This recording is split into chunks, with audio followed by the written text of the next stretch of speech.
Assalamualaikum warahmatullahi wabarakatuh. Perkenalkan, nama saya Syazwana Widya Salwa dari kelas akuntansi angkatan 2019. Di video kali ini saya akan membahas uji asumsi klasik, data primer, uji normalitas. Uji-uji SPSS untuk data primer yang pertama ada statistik deskriptif, uji kualitas data, ada uji validitas dan uji reliabilitas, uji asumsi klasik, uji regresi linear berganda, uji hipotesis, ada uji T dan uji F, dan uji koefisien determinasi.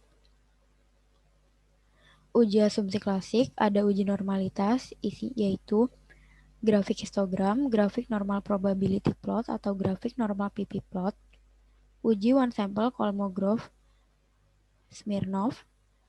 Selanjutnya ada uji multikolonialitas dan uji heteroskedastisitas. Uji normalitas bertujuan untuk menguji apakah dalam variabel regresi variabel pengganggu atau residual memiliki distribusi normal. Seperti diketahui bahwa uji T dan F mengasumsikan bahwa nilai residual mengikuti distribusi normal. Kalau asumsi ini dilanggar, maka uji statistik menjadi tidak valid untuk jumlah sampel kecil. Ada dua cara untuk mendeteksi apakah residual berdistribusi normal atau tidak, yaitu dengan cara analisis grafik dan uji statistik.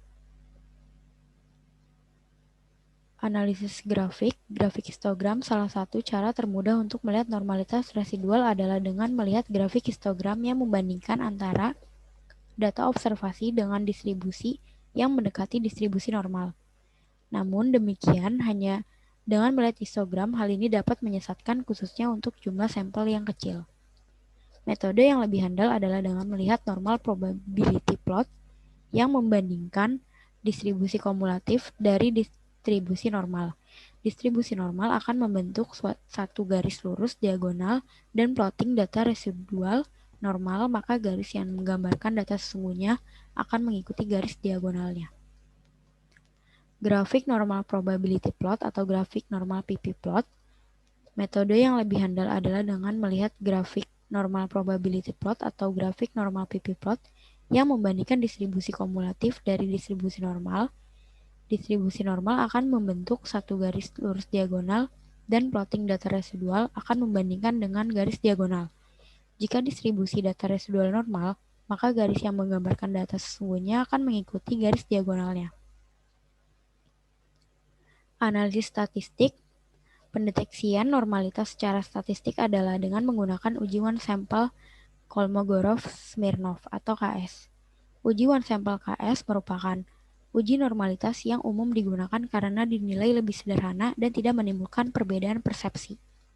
Uji one sample KS dilakukan dengan tingkat signifikan 0,05. Pengujiannya untuk lebih sederhana, pengujian ini dapat dilakukan dengan melihat profitabilitas dari KS Z statistik sig-to-tail. Jika nilai sig-to-tail kurang dari 0,05, maka nilai residual dalam suatu regresi tidak terdistribusi normal. Jika nilai sig-to-tail lebih besar dari 0,05, maka nilai residual dalam regresi terdistribusi normal. Nah, selanjutnya kita membuka aplikasi SPSS. Ini adalah data yang sudah ditransfer. Di sini ada jawaban semua responden dan di sini udah ada totalnya. Yang B ini untuk total yang B dan ini untuk total yang W. Sedangkan yang M itu belum. Di sini saya akan mencontohkan bagaimana cara membuat total dari responden yang X2 atau M. Caranya klik transform, compute variable. Di sini kita ketik total M dan menggunakan caps lock dan tidak menggunakan spasi. Untuk function groupsnya itu klik yang all dan function and special variablesnya itu cari yang sum. Ini kita hapus dulu dan masukin semua data yang M, mulai dari M1 sampai dengan M5. Masukin koma.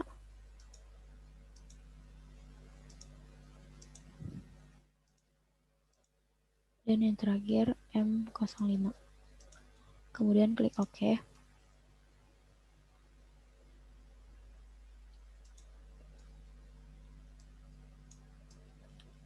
Nah, ini total dari M, sekarang kita pindahin ke sebelah M-nya.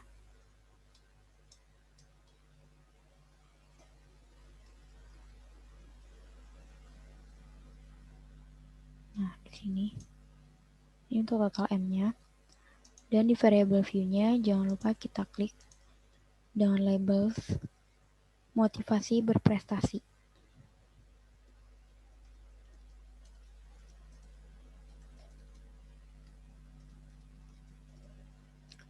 Dan untuk di measure-nya, kita ganti menjadi scale. Nah, setelah itu, untuk menguji normalitasnya dengan cara analis regression, klik linear. Nah, untuk dependennya itu kita masukin yang variabel Y atau prestasi praktikum. Kita masukin ke dependent. Dan sedangkan untuk independennya itu kita masukin yang kemandirian belajar atau X1 dan motivasi berprestasi atau X2. Untuk plots, kita klik histogram dan normal probability plotnya, continue. Save-nya kita checklist yang unstandardized di residual, kemudian klik continue, klik OK.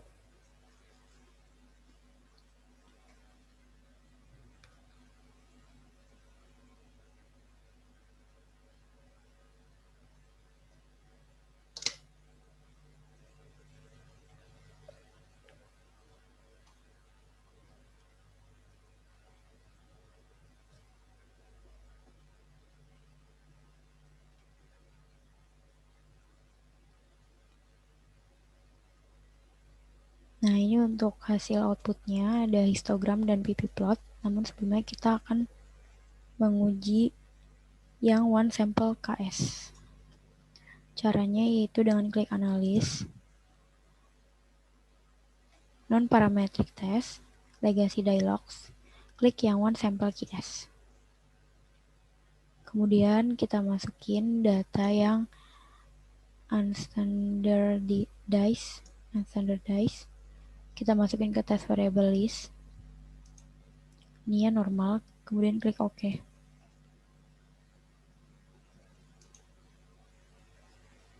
Nah, yang pertama kita akan membahas yang histogramnya dulu. Di sini terlihat bahwa semua batangnya itu masuk ke dalam garis dan terlihat secara kasat mata itu artinya normal. Nah, untuk yang grafik histogram tidak normal itu contohnya seperti ini. Yang moderate positive skewness-nya ini tidak normal karena dia lebih condong ke kiri. Untuk substansial positive skewness-nya itu juga lebih tinggi dan lebih condong ke kiri. Severe positive skewness-nya itu juga seperti ini, dia tidak normal.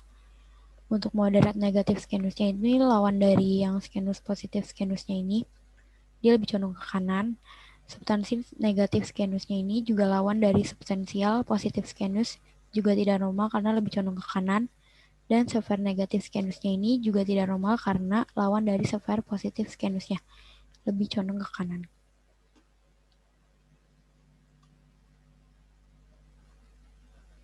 Nah, selanjutnya di sini ada contoh grafik histogramnya juga. Ada 3 gambar.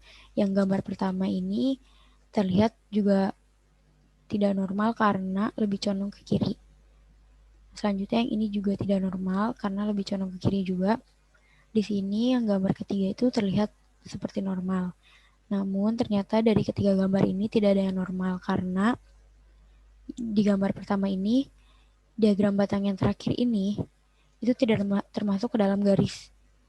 Nah, untuk gambar kedua ini juga ada batang yang tidak termasuk ke dalam garis. Begitupun juga di gambar ketiga ini tidak termasuk ke dalam garis. Nah, kalau di sini terlihat secara kasat mata itu termasuk ke dalam garis semua. Nah, selanjutnya untuk PP plotnya ini dinyatakan normal karena di sini dijelaskan Jika distribusi data residual normal, maka garis yang menggambarkan data sesungguhnya akan mengikuti garis diagonalnya. Di sini terlihat secara kasat mata bahwa ini tuh hampir lurus dengan garis diagonalnya.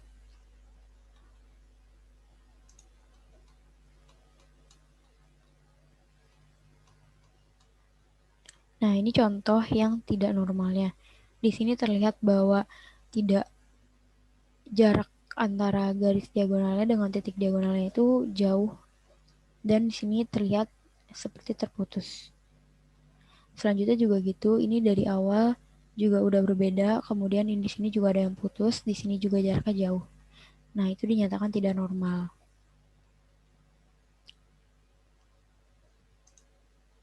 Nah, selanjutnya mungkin kalau antara histogram dengan pp-plot itu belum termasuk ke dalam yang akurat banget untuk menentukan normal atau tidaknya. Nah, untuk menentukan normal atau tidaknya lebih akurat itu bisa dilihat dari one sample KS-nya ini. Kita bisa lihat di sigtutelnya ini hasilnya itu 0,463.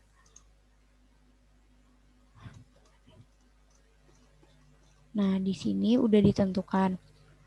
Jika nilai sigtutel lebih kecil dari 0,05, maka nilai residual dalam suatu regresi tidak terdistribusi normal. Jika nilai sigtutel lebih besar dari 0,05, maka nilai residual dalam regresi terdistribusi normal. Nah, tadi kan totalnya itu, jumlah sigtutelnya itu 0,463, itu artinya lebih besar dari 0,05. Dan di sini jika lebih besar dari 0,05, maka nilai residual dalam regresi terdistribusi normal. Jadi data ini dalam pengujian normalitas dinyatakan normal.